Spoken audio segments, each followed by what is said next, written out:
हरीश काय झालं? कुठे आहे प्रसाद? अरे तो तुझ्या बरोबर आलाय ना हरीश, बोल ना प्लीज, कुठे आहे तो? हरीश खरं खरं सांग, त्याचं काही बरं वाईट तर झालं नाहीये ना? हे बघ मला जे आहे ते नक्की सांग. वृंदा प्लीज शांत हो. प्रसाद पूर्णपणे सुखरूप आहे. हरीश कुठे आहे तो? तुझ्या बरोबर नाही आलाय का?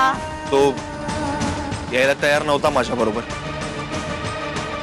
पण कशी बशी समजूत घालून घेऊन आलो त्याला. अरे कुठे आहे मग तो? शरद काकांच्या घरी. अरे प्रसाद होतास कुठे तू? बरं तुझा मोबाईल बंद, आम्ही शोधायचं कुठे तुला सांग बरं. हा स्वर्ग्यानु शांत राहा. दिवसभर पोरगा घराच्या बाहेर होता, उपाशी मोठी असेल तू. प्रसाद काय जेवणार आहेस का? जेवण तयार आहेस का?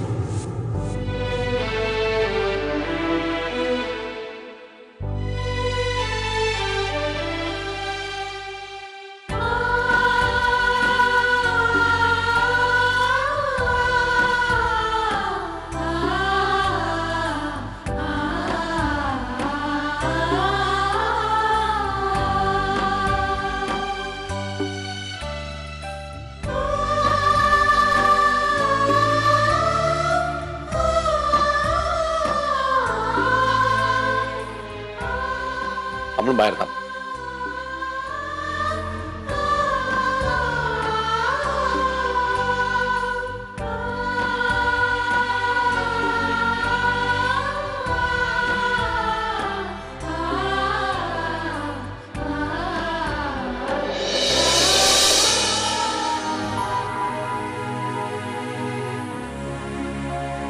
कुठे होतास तू? काळजी वाटत होती मला तुझी. तू फोन करायचा प्रयत्न केला मी तुला. कुठे होतास तू? अरे मला कुठल्या चुकीची शिक्षा देतोस? का वागतोस तू असं माझ्याशी? मला माफ कर, चूक झाली माझ्या हातून. मला माफ कर. मला झाल्या प्रकारामुळे डोकं एवढं भणभण करत होतं, मला कळतच नव्हतं मी काय करू. बस बस सदारी कुठे होतास तू? बीचवर गेलो होतो डोकं शांत करण्यासाठी. अरे मग मला सांगून जायचंस, एवढी काळजी नसती करत बसले. वृंदा खरंच सॉरी. इथून पुढे परत असं कधी नाही होणार.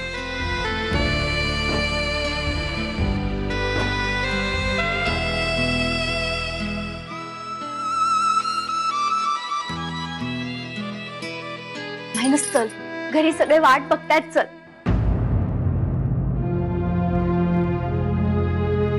प्रसाद, चल प्लीज प्रसाद. पण तो शरद कडे का बसलाय? तो घरी का नाही आला? मी होता कुठे इतका वेळ?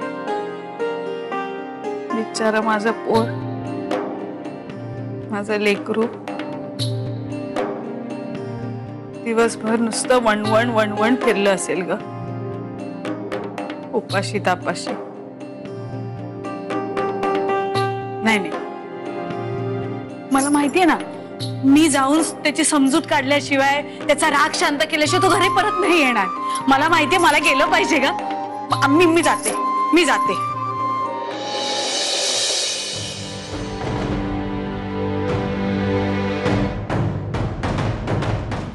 नाही,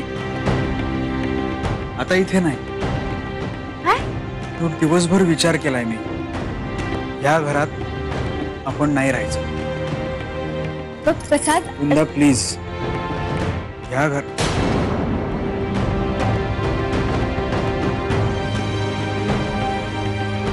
ज्या घरात कांता चोरगे राहते तिथे मी राहणार नाही.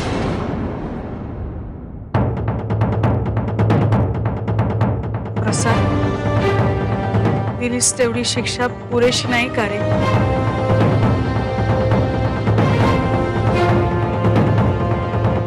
नको ना अंत पाऊस बाळा. अरे आज सकाळपासून पोटात अन्नाचा कण नाहीये का पाण्याचा थेंब नाहीये माझ्या. तुझ्या वाटेकडे डोळे लावून बसले होते रे राजा. प्रसाद, प्रसाद आई, प्रसाद, प्रसाद. असं नको ना रे करू.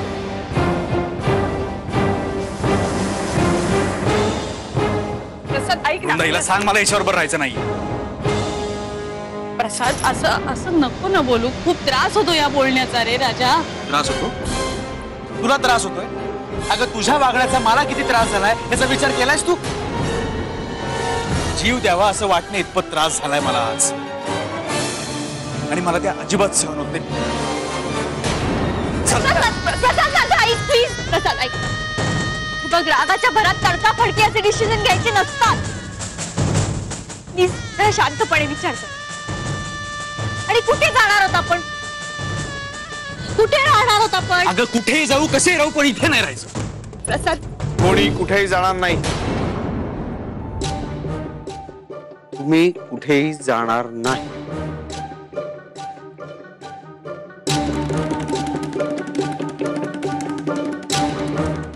तुम्ही इथेच राहायचं, लिंबूवाडीत, काकड्यांच्या घरी. आणायचे ते नाहीच आहेत तर गुंदा,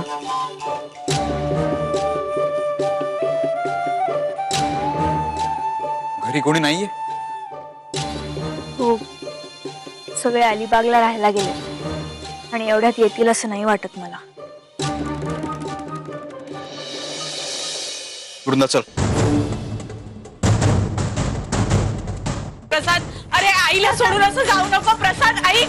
अरे प्रसाद ऐक ना रे. प्रसाद, प्रसाद, प्रसाद, अरे असं करू नको ना रे. प्रसाद ऐक तरी माझं.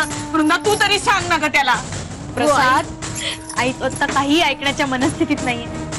आई तुम्ही प्लीज घरी जाओ, लोक बघताय. बघू दे, लोकांच्या घरात सुद्धा तेच असतं. आई आणि मुलामध्ये कधी भांडणं होत नाहीत का ग? प्रसाद, मी माझी चूक मान्य केली आहे की नाही? केली आहे की नाही? मग आता राग नको ना धरू बाबा मनात. मी खरंच परत असं नाही वागणार. पण असं नको ना रे करू. चल ना घरी, चल ना तू. अरे प्रसाद ऐक ना.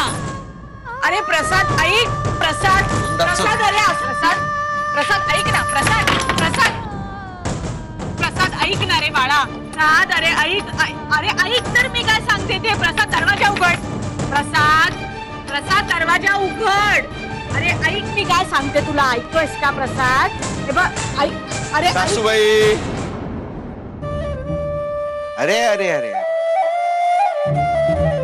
जे घडू नये तेच घडलं हो. तुमचा मुलगा सुद्धा घर जावई झाला, काकड्यांचा घर जावई. प्रसाद, अहो तुम्ही सांगा ना हो त्यांना. प्रसादला सांगितलं ना तर तो ऐकेल. तुम्ही ऐक. अहो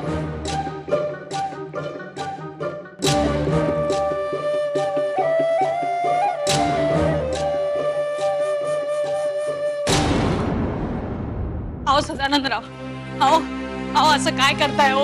असं मान फिरवून घेऊन नाही ना सुख काही करता येणार. अहो आपलं पोरगं गेलं ना आपल्या डोळ्यासमोर घरात ना. अहो तुम्हाला काहीच वाटत नाहीये का? नाही वाटत. अहो असं काय बोलताय तुम्ही सदानंदराव? अहो काकड्यांच्या घरात घेऊन या ना. त्याला मी पाया पडते हो तुमच्या. आणा ना प्रसादला परत. बस झालं कांता. हा विचार तू कारस्थान करण्याच्या आधी करायला हवा होतास. तेव्हा पदोपदी मी तुला सावध करत होतो, पण सुडाच्या भावनेनं आंधळी झाली होतीस तू. सदानंदराव माझी चूक झाली, मी मान्य करते ना. अहो त्याच डागण्या काही जन्मभर देणार आहात का आता मला? चूक? तुला ही फक्त चूक वाटते? या स्वभावामुळे या घरादाराला किती सोसावं लागणार आहे कोण जाणे. धंद्यात नुकसान सोसण्या पलीकडचं होतं, चला तेही एक वेळ सहन केलं. तुझ्या या विक्षिप्त स्वभावामुळे तुझ्या मोठ्या मुलासारखा तुझा धाकटा मुलगाही तुझ्यापासून दूर गेला, हे लक्षात ठेव. मला सगळे आरोप मान्य आहे, खरंच सगळे आरोप मान्य आहे. पण मला काय बोलायचं ना नंतर बोला ना. सदानंदराव पण आधी जा आणि आपल्या प्रसादला बोलून आणा ना परत. बस झालं हा मूर्खपणा. प्रसाद काही आता लहान राहिलेला नाही. इतके दिवस तुझ्या पदरात तुझ्या आधारावर तुला देवी मानून जगणारा प्रसाद मूर्ख होता. आता मानावर आलाय तुझं खरं रूप उघड झालंय त्याच्या समोर. विचार कर जरा कसं सहन करत असेल तो. 4 दिवस राहील बाहेर, नंतर येईल परत. नाही आला तर तसं झालं ना तर कल्याणच होईल त्याचं.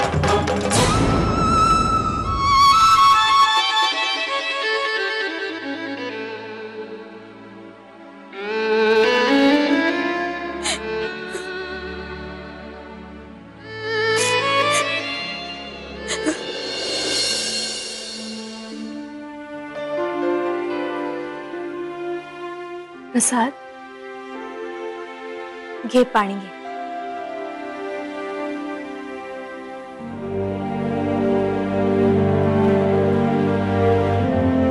हे प्रसाद जाऊ दे, नको मनाला लावून घेऊस एवढं. हे बघ, माणसाकडनं चुका होतात, पण त्याचा इतका मनात राग ठेवणार आहेस का तू? नाही वृंदा, राग नाही. राग नाही, दुःख आहे हे वृंदा. आतून तुटलोय मी. माझं मलाच कळत नाही मला मला काय झालंय. पण प्रसाद, मला कळतंय. बघ, तुला त्रास होतोय कारण तू आईला कधी माणूस समजलंच नाही. तिला नेहमी देवी समजलंस आणि देव्हाऱ्यात ठेवलंस, पूजा केलीस आईची. आणि म्हणूनच त्यांच्या वागण्याचा तुला आज एवढा त्रास होतोय आणि सहन होत नाहीये ते. कसं सहन होईल वृंदा? सांग ना, कसं सहन होईल? माझ्या मनात माझ्या आईची प्रतिमा फार वेगळी होती. काय केलं नाही का तिच्यासाठी मी? पूजा करायचो तिची, अगदी एक शब्द खाली पडू दिला नाही कधी. एवढंच नाही तर प्रत्येक वेळेला संघर्षाच्या वेळी मी डोळे झाकून आंधळेपणाने तिला पाठिंबा दिला. आणि त्या बदल्यात मला शिक्षा मिळाली. प्रत्येक वेळेला आई मला फसवत होती. फसवलं आईने. माझ्या मनात माझ्या आईची प्रतिमा फसवीच होती वृंदा. नाही वृंदा, माझ्या मनातली तीच आई मनात राहू दे. तिचं सगळं रूप, ती इमेज मला आयुष्यभर जतन करून ठेवायची वृंदा. या असल्या कारस्थानी बाईशी मी संबंध नाही ठेवणार. हे बघ प्रसाद, असं काहीही बोलू नको. हे बघ, कशीही असली तरी ती तुझी आई आहे. नाही, त्या बाईशी मला कुठलेही संबंध ठेवायचे नाहीये. निदान माझ्या मनातल्या माझ्या आईच्या प्रतिमेला तडा जाऊ नये म्हणून तरी मला काही काळ तिच्यापासून लांब राहायचं. हे बघ, माझा निर्णय पक्का आहे. आपण दोघं त्या घरी जाणार नाही. वृंदाने माझ्या मुलाला कितीही दूर न्यायचा प्रयत्न केला, गोड बोलून, कांगावा करून, काहीही करून. मी माझ्या मुलाला या घरात परत आणणारच. दिल्या घरी